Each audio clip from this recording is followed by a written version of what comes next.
WhatsApp guys, welcome back to this video. आज की video का जो टाइटल है वो है earthquake in Pakistan, will Indian army help Pakistan. तो पता नहीं अभी ये अर्थक्वेक आया है क्या वहां पर।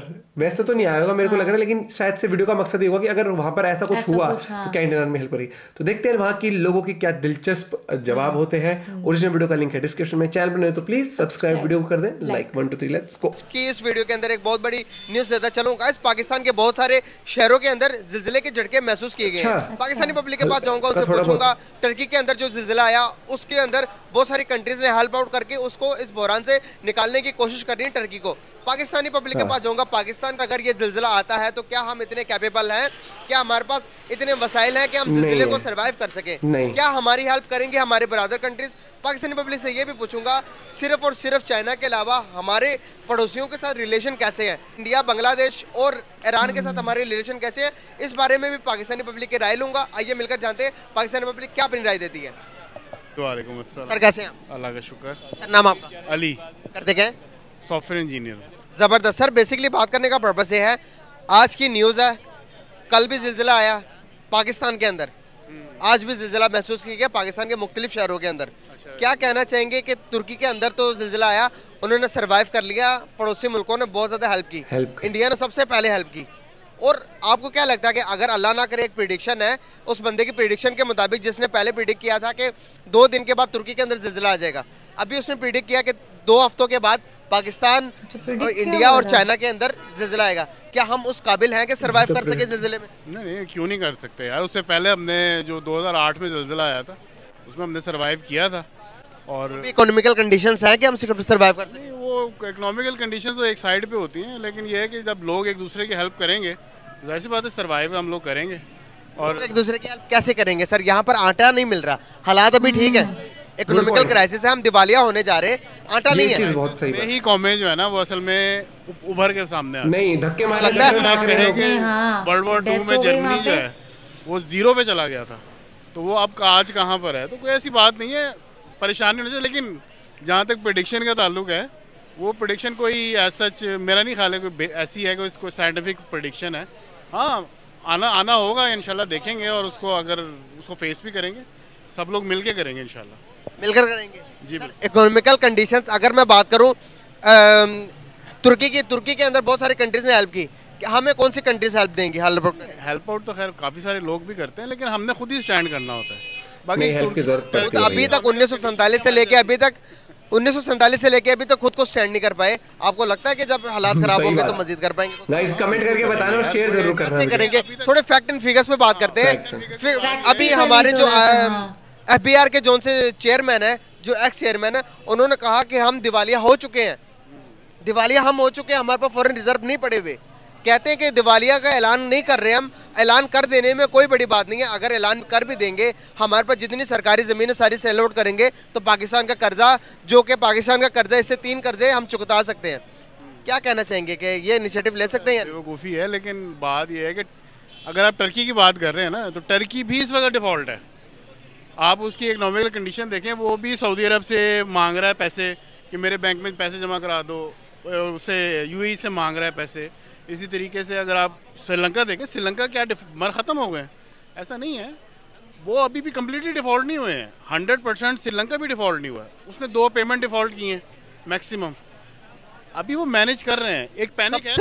सबसे ज़्यादा जिस कंट्री ने हेल्प की वो इंडिया ने की है, टर्की की। हम कहते हैं मुस्लिम देश, हम मुस्लिम मुल्क हैं, और हम समझते हैं कि जो इंडिया है वो मुसलमानों के खिलाफ है, लेकिन सबसे ज़्यादा हेल्प आउट की। और अगर हम अल्लाह ना करे हमारे इधर जिलजिला आता है या डिफॉल्ट होते हैं, तो क्या हमारी हेल्प करेगा इंडिया, या हम लेंगे हेल्प? इंडिया तो शायद 2008 में भी नहीं की थी उसने, और हमने बल्कि उनको इनिशिएटिव दिया था कि यार मकबूजा कश्मीर में हम हेल्प करते हैं, लेकिन उन्होंने एक्सेप्ट नहीं किया था। लेकिन ठीक है, वो बड़ा कंट्री है, नोट कहता है मैं हेल्प करता हूँ, लेकिन हम भी नहीं एक्सेप्ट करते। हाँ, वो सही है यार, हमारे आपस में टर्म्स एंड कंडीशंस इस किस्म के हैं कि वो हम नहीं कर सकते। करना चाहिए, नो डाउट, हमें भी उनकी करनी चाहिए, उनको भी हमारी करनी चाहिए। थोड़ी पॉजिटिविटी सही है, लेकिन बात यह है कि इंशाल्लाह चीज़ें कंट्रोल रहेंगी। बहुत शुक्रिया, बहुत अच्छा लगा आपसे बात करके, थैंक यू सो मच। वालेकुम सलाम। अस्सलाम वालेकुम। वालेकुम सलाम। नाम आपका? डॉक्टर सरदार। ओके, आपका नाम? आमिर। बहुत ज़बरदस्त। बेसिकली बात करने का आज का आपसे पर्पस ये है, अर्थक्वेक पता है ना, आने के बाद क्या कुछ होता है। तुर्की से हम देखकर अंदाज़ा लगा सकते हैं। तुर्की की हेल्प आउट करने के लिए बहुत सारे कंट्रीज आगे बढ़ी, जिनमें से सर फहरिस्त इंडिया ने कहा कि भाई मैं आपकी हेल्प आउट करता हूँ, और सबसे पहले पाकिस्तान से पहले हर कोई किसी भी कंट्री के इमदाद से पहले इंडिया ने हेल्प की, अपने फोर्सेस को भेज दिया। हमारे पाकिस्तान के अंदर आज और कल में 2 जगह पाकिस्तान बहुत सारे शहरों पर जिलजिले के झटके महसूस किए गए। इन फ्यूचर अगर जिलजिला आता है तो क्या हम उससे सर्वाइव कर सकते हैं?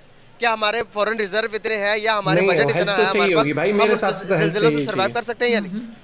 जी ये तो डिपेंड करता है कि जो ज़लज़ले की तबाही है वो कितनी होती है। अगर तबाही ज़्यादा होगी तो उससे कोई भी बड़ी इकॉनमी है वो सर्वाइव नहीं कर सकती, लेकिन हम ये कर सकते हैं कि एहतियाती तदाबीर हम जितना कर सकते हैं ज़लज़ले से बचाव यानी नुकसान कम करने का वो हमें करना चाहिए। लेकिन इस वक्त जहाँ ज़लज़ला आया हुआ है ख़ासकर तुर्की और सीरिया में, तो सारे ममालिक इंक्लूडिंग पाकिस्तान, हमारी सबसे पहली तरजीह ये होनी चाहिए कि हम उनकी मदद करें, क्योंकि इस वक्त वो बेसर सामान है। वहाँ पर जो मुतासरीन है और जो डेड बॉडीज़ है, मैंने सुना है कि उनको कफन भी नहीं मिल रहा, मतलब इतनी हालात ख़राब है। और इन हालात में हम उनके लिए क्या कर सकते हैं, हमें ये सोचना चाहिए। एक आम पाकिस्तानी की हैसियत से मैं ये कहना चाहता हूँ कि अगर हम पैसों के ज़रिए मदद नहीं कर सकते तो हुकूमती सतह पर हमें ऐसा एक कैंपेन चलाना चाहिए जिसमें आम जो ज़रूरियात की चीज़ें हैं। मतलब आप कहना चाह रहे हैं कि जो हम चीज़ें डोनेट करें, तो अभी बेसिकली बात कर रहा हूँ मैं आपसे इस बारे में बात कर रहा हूँ कि हमारे हम पड़ोसी चाइना के अलावा हमारे रिलेशन कौन से पड़ोसी के साथ बेटर है? किसी के साथ बेहतर नहीं है इतने, मतलब जितना होना चाहिए। बात करेंगे हम इंडिया के पाकिस्तान के अलावा, बताएं किसके साथ खराब है? इंडिया के सबके साथ अच्छे ताल्लुकात और रिलेशंस बनाने का हुनर सीखना तो इंडिया से सीखे कि किस तरह से मुश्किल वक्त में सबसे पेश आता है। आप सल्लल्लाहु अलैहि वसल्लम के इरशाद है, दोस्त वो है जो तुम्हारे मुश्किल वक्त में काम आए। तो देखिए इंडिया इस बात को समझता है कि भाई मुश्किल वक्त में काम आना ही जिंदगी है। तो हमारे ऊपर इतनी मुश्किलात हैं कि हम किसी के काम नहीं आ सकते इस टाइम। तो अभी डिफॉल्ट मैं आपसे थोड़ा इख्तलाफ करता हूँ इस बात पे कि हम काम आ सकते हैं। एक आम शहरी की हैसियत से मैं ये कहना चाहूँगा कि अगर मेरे पास 2 जोड़े जूते के हैं तो मैं 1 डोनेट कर सकता हूँ, क्योंकि वहाँ पर हालात ये हैं कि उनको 1 जोड़ा जूता भी मुयसर नहीं है। उनकी तो बात कर रहे हैं हम। अब प्रिडिक्शन करने वाले ने प्रिडिक्ट किया है कि आने वाले टाइम के अंदर जो 2 दिन के बाद उसने कहा था तुर्की के अंदर आएगा जिलजिला, तो आया और तबाहियां मचा दी। उसने कहा कि 2 हफ्तों के बाद मैं प्रायोरिटी ये मेरा मुल्क है, मैं इसके ऊपर बात करना चाह रहा हूँ आपसे कि 2 हफ्ते बाद उसने प्रेडिक्ट किया कि 2 हफ्ते बाद पाकिस्तान के अंदर जिलजिला आ जाएगा। और कुछ जिलजिले के झटके महसूस हो रहे हैं हमारे मुल्क के अंदर, काफी सारे शहरों के अंदर। अगर हमें इस तरह का जिलजिला पेश आता तो हम क्या करेंगे भाई? हमारी तो तैयारी बिल्कुल नहीं है उस हवाले से। हमारे जो मुआशी हालात इस वक्त मुल्क के वो तो बिल्कुल सरकारी डामाडोल है, कोई बस अल्लाह बचाए, हम यही दुआ कर सकते हैं। इकोनॉमिकल एक क्राइसिस हमारे मुल्क में इतने आए हुए हैं कि कोई भी चीज़ प्रॉपर नहीं मिल रही है। हमें आटा नहीं मिल रहा, प्याज आप देख ले 250 के किलो मिल रहा है। वहीं अगर प्याज अगर मैं बात करूँ इंडिया में 20 रुपए किलो मिल रहा है, 50 रुपए किलो मिल रहा है। तो क्या ख्याल है कि कहीं ना कहीं हमें नुकसान है कि नहीं इंडिया के साथ ट्रेड बंद करने का? ये तो कोई माहिर माशियाती बता सकता है, माहिर जो तिजारत के माहिरीन है वही बता सकते हैं। नुकसान तो है, इंडिया से कितना सस्ता मिलता है उनको पता नहीं है तिजारत के हवाले से। फैक्ट एंड फिगर्स को छोड़ो यार, ऊपर से बात कर लेते हैं, जदीद से बात कर लेते हैं। 25 रुपए का केजी इंडिया में आटा मिल रहा है, हमें कितने का 150 रुपए का केजी मिल रहा है। फर्क तो है ना। अगर ट्रेड होती तो क्या ज्यादा से ज्यादा 60 रुपए केजी होता हमारे यहाँ पे। तो आम शहरी की हैसियत से सिर्फ ये देख रहा हूँ कि माशी हालात इस वक्त बगैर ज़लज़ले के, बगैर किसी आफत के ये हैं, तो अगर अल्लाह ना करे आफत आ जाए तो क्या हालात होंगे। बहुत अच्छा लगा आप दोनों से बात करके, थैंक यू सो मच। नाच टॉक विद यू। अस्सलाम वालेकुम। नाम आपका? अली तारिक। करते क्या हैं? सॉफ्टवेयर इंजीनियर हूँ। जबरदस्त। बेसिकली बात करने का पर्पस है कि टर्की के अंदर जिलजिला आया। आपको पता है कि टर्की के अंदर जिलजिला आया और टर्की थोड़ा बहुत सर्वाइव कर लिया। कितने इशारिया का था मैं आपको बताता चलूँ, 7.9 इशारिया का जिलजिला टर्की के अंदर महसूस किया गया और बहुत ज़्यादा तबाहियां मचाई। और अगर देखा जाए हेल्प की, तो सबसे पहले हेल्प जिस कंट्री ने की वो हमारा पड़ोसी था, पाकिस्तान ने हेल्प की। कितने टाइम के बाद की मैं बताना चाहूँगा कि 2 से कितने घंटे के बाद, 24 घंटे के बाद हेल्प गई। क्या वजूहत है कि हम इतने पीछे क्यों हैं हेल्प करने में? अभी उस प्रिडिक्शन करने वाले ने प्रिडिक्ट किया कि 2 हफ्तों के बाद पाकिस्तान के अंदर भी जिलजिला आ जाएगा। क्या हम उसके लिए तैयार हैं? फिर मेरा ख्याल है ये उसी की तैयारी कर रहे हैं कि जो पाकिस्तान में आएगा, और इन्होंने उधर रिस्पांस नहीं दिया। लेकिन बेसिकली पाकिस्तान के अंदर अपने बड़े मसाइल है ना, कि जिसकी वजह से वो मतलब वो किसी को सपोर्ट क्या करें, वो अपने अवाम को ही सपोर्ट कर लें। तो मेरा ख्याल है कि सबसे बेस्ट ऑप्शन उनके लिए यही है। तो सबसे पहले खुद के हालात डेवलप्ड कंट्रीज जो है उनको चाहिए ये इनिशिएटिव लें, जैसे अमेरिका है, जैसे कोई यूरोपियन कंट्रीज हैं जिनके साथ अब देखें यूक्रेन में टर्की रशिया के अगेंस्ट सपोर्ट कर रहा है, मतलब यूक्रेन को वेपन्स वगैरह दे रहा है। तो फिर उन कंट्रीज़ को चाहिए ना, जैसे जर्मनी है, फ्रांस है, उनको चाहिए कि वो ज़्यादा सपोर्ट करें टर्की को। तो आई गेस के ठीक है, पाकिस्तान से ज़्यादा सपोर्ट इंडिया कर रहा, और इंडिया ने अपने 2 फोर्सेस उसी टाइम भेज दी थी जब पता लगा कि ज़िलज़िले के अंदर लोग फंस गए हैं। तो उन लोगों ने इंडिया के लोगों को सल्यूट कर रही है पूरी दुनिया इस टाइम। तुर्की के लोग भी सल्यूट कर रहे हैं कि भाई के वाकई में ही अगर कोई कंट्री है, कोई दोस्त ममालिक है, तो वो इंडिया है। क्या कहना चाहिए? इंडिया के पास मैन पावर भी तो बहुत है ना, मतलब वहाँ से अगर रजाकार वहाँ से जाना चाहें तो वो बिलियंस ऑफ, हमारे पास भी कम नहीं है। कम तो नहीं है, लेकिन मैंने आपको बताया ना हमारे अपने मसाइल बहुत है। मेरा ख्याल है कि ठीक है, पाकिस्तान ठीक चल रहा है। मतलब आप किसी की सपोर्ट आप तब करते हैं जब आप खुद अपने आप को कैपेबल होते हैं और अपने आप को आप मतलब उसको ठीक अपना कर रहे होते हैं, सारा सिस्टम आप चला रहे होते हैं। लेकिन जब आपका अपना सिस्टम सही नहीं चल रहा, गवर्नमेंट को आप देख लें और महंगाई कंट्रोल नहीं हो रही, और ये तो फिर किस तरीके इतना कुछ मतलब इतनी खराबियां हमारे यहाँ पे ही है। तो आई गेस के मतलब ठीक है, इतना फास्ट मेरा ख्याल है अगर ये ज़ल्ज़ला पाकिस्तान में भी आता तो फिर भी इनका रिस्पांस इतना फास्ट ना होता। ये बात जो इन्होंने करी ना, ये पता है क्यों है? क्योंकि स्टेबिलिटी नहीं है गवर्नमेंट में। गवर्नमेंट क्या है कि डामाडोल सी है।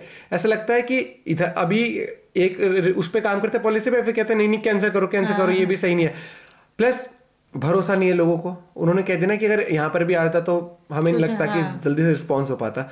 वो इसलिए है क्योंकि पैसा नहीं है देश में, मुद्दे खत्म नहीं हो रहे। आईएमएफ कोई मदद कर नहीं रहा अभी इनकी, दूसरी कंट्रीज देख रही है। जब आईएमएफ मदद कर देगा तो आईएमएफ से मतलब उनको इसलिए है क्योंकि आईएमएफ ना उनको पैसे देगा तो अपने हिसाब से इनका देश चलाएगा, वो अपने हिसाब पॉलिसी बनाएगा। तो बाकी देशों को ट्रस्ट हो जाएगा कि अगर उसने अपनी कुछ पॉलिसी इंप्लीमेंट करी है तो उस तरीके से पैसा रिकवर होगा हमारे पे। वीडियो में देखा उन्होंने ये बोला था, जो गौरव आर्या सर की देखी थी, कि आईएमएफ जो इनको पैसे दे रहा है ना, वो तो ऊंट के मुंह में जीरा जैसे कहते हैं वो बराबर है। लेकिन इनका मेन मकसद आईएमएफ से पैसे लेना नहीं है। आईएमएफ तो एक वो हो जाएगा, वो मिल जाएगा, लाइसेंस मिल जाएगा कि इन्होंने में दिया तो बाकी जो कंट्रीज है वो भी दे देंगी फिर। और ये चीज भाई मैं तो ये कहूंगा कि जिसने प्रेडिक्ट किया है वो कैसे कर रहा है प्रेडिक्ट, पहली बात तो यार तो क्या होता है कई बार। मैं तो ये कहूंगा भैया ऐसा कुछ ना हो, क्योंकि ऑलरेडी लोग वहां पर तो पाकिस्तान में तो भाई वैसे ही तकलीफ चल रही है। और पाकिस्तानी क्या किसी भी देश में अगर ऐसी कोई चीज आती है भाई बहुत मतलब चीजें बुरी जाती हैं। और तुर्की को देख लो, इतना गंदा हाल हो गया था, याद है? बाढ़ से ही तो मेन वो हो गया था इनका सारा जब क्योंकि जो ये होते हैं ना पॉलिटिकल वो। प्लस मैं लोगों के लिए बोलूंगा, ऐसा नहीं कि पाकिस्तान में सारे लोग बहुत ही अच्छे हैं, कुछ मतलब ऐसे भी है तो मुझे उनके लिए, और जैसे बुजुर्ग है तो उनके लिए थोड़ा बुरा लगता है। जैसे हमने जब वो आटे वाली वो देखी थी, लेकिन उसमें बुजुर्ग मुझे ये अच्छा लगता है कि अब ना लोग न्यूज चैनल से ज्यादा आजकल इस तरीके से जो जर्नलिज्म कर रहे हैं, लोग खुद ही अपना इंडिविजुअल तरीके से रिपोर्ट कर रहे हैं कि सच्चाई लोगों की आम जनता है वो क्या सोच रही है, वो पॉइंट ऑफ व्यू मैटर करता है। आपका क्या पॉइंट ऑफ व्यू है वो भी मैटर करता है, जरूर कमेंट करके बताना। बाकी वीडियो कर दे लाइक, चैनल तो please subscribe. Bye, take care.